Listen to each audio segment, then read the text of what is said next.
फिर काका के भाई लोगों के साथ उन्हें ढूंढने निकले। उन्हें लगा कि ये मेहनत का काम है। वे मैं दल बल ठाकुर बाड़ी जा पहुँचे। उन्हें ये शक था कि ये मेहनत का काम है। वहाँ खामोशी और शांति नजर आई। वहाँ पे कोई नज़र नहीं आ रहा था। रोज़ की भांति ठाकुर बाड़ी का मुख्य फाटक बंद था। वातावरण में रात का सन्नाटा और सूनापन व्याप्त मिला।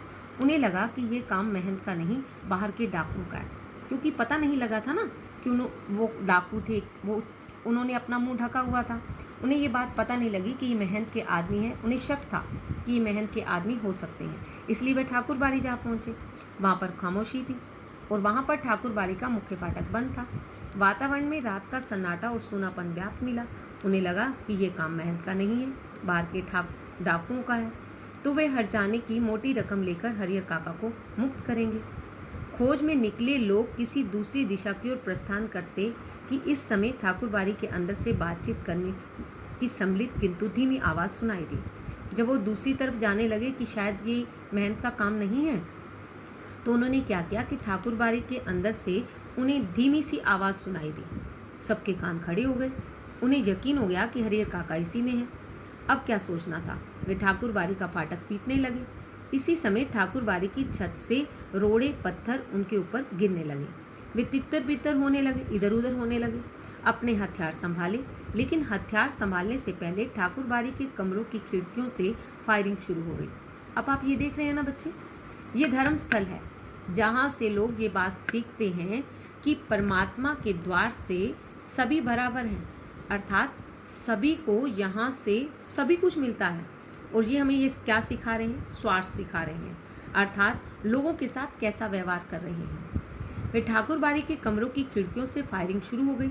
एक नौजवान के पैर पर गोली लग गई, वह गिर गया। उसके गिरते ही हरिहर काका के भाइयों के पक्षधर भाग चले गए। सिर्फ वे 3 भाई बचे रह गए। अपने तीनों के बूते इस युद्ध को जीतना उन्हें संभव नहीं जान पड़ा, इसलिए वे कस्बे के पुलिस थाने की ओर दौड़ पड़े। उन्हें ये लगा कि अब फायरिंग शुरू हो गई है, बात आगे बढ़ गई है। तो जो उनके साथ लोग थे ना, वो गोली चलते ही भाग गए। उन्होंने सोचा कि हम तीनों अकेले नहीं कर पाएंगे, तो उन्होंने क्या किया कि पास के कस्बे से जो पुलिस थी वहाँ पर गए, ताकि हम पुलिस को लेकर यहाँ पर आ सकें। अब आगे कहानी को पढ़ते हैं। उधर ठाकुर बाड़ी के भीतर महंत और उनके कुछ चंद विश्वासी साधु साधे और लिखे कागजों पर अनपढ़ हरिहर काका के अंगूठे के निशान जबरन ले रहे थे। अर्थात जो उनके चंद विश्वासी साधु थे, किसके? महंत के। वो क्या कर रहे थे कि ज़बरदस्ती हरिहर काका से अंगूठे के निशान जबरन ले रहे थे, अर्थात उनकी ज़मीन उन्हें ज़बरदस्ती ठाकुर बाड़ी के नाम करवाने के लिए कह रहे थे। हरिहर काका तो महंत के इस व्यवहार से जैसे आसमान से ज़मीन पर आ गए। कभी सोच सकता है इंसान।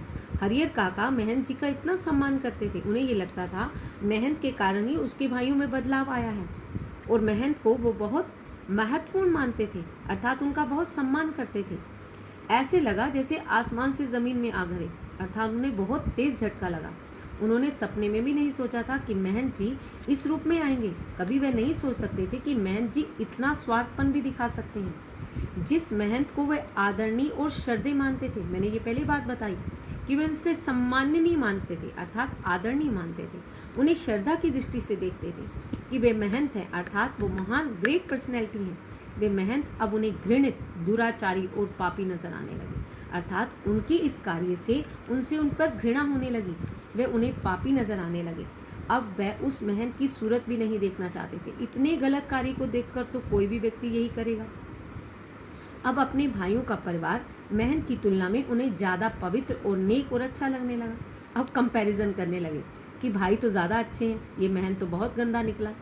अब हरिहर काका ठाकुर बाड़ी से अपने घर पहुंचने के लिए बेचैन होने लगे कि वे भाइयों के पास पहुंच जाएं, लेकिन लोग उन्हें पकड़े हुए थे, अर्थात उन्हें छोड़ नहीं रहे थे। और महंत जी उन्हें समझा रहे थे, तुम्हारे भले के लिए ये किया गया है हरिहर, तुम्हारे भले के लिए, तुम्हें मोक्ष प्राप्त होगा।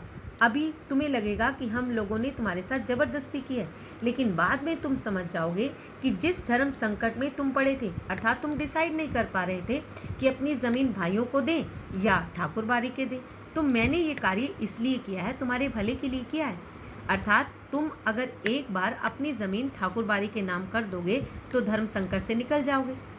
उसे उबारने के लिए एकमात्र रास्ता मेरे पास यही था, इसलिए मैंने ये कार्य किया। लेकिन हरिहर काका के मन में महंत के प्रति जो घृणा अब बैठ गई थी उसे कोई नहीं निकाल सकता था। अर्थात हरिहर काका के प्रति जो महंत ने कार्य किया था वो बहुत ही गलत कार्य था। अर्थात ऐसा कार्य कभी कोई नहीं कर सकता है। यहाँ हमें ये बात सीखनी होगी कि धर्म के ठेकेदार भी स्वार्थ से जुड़े हुए हैं।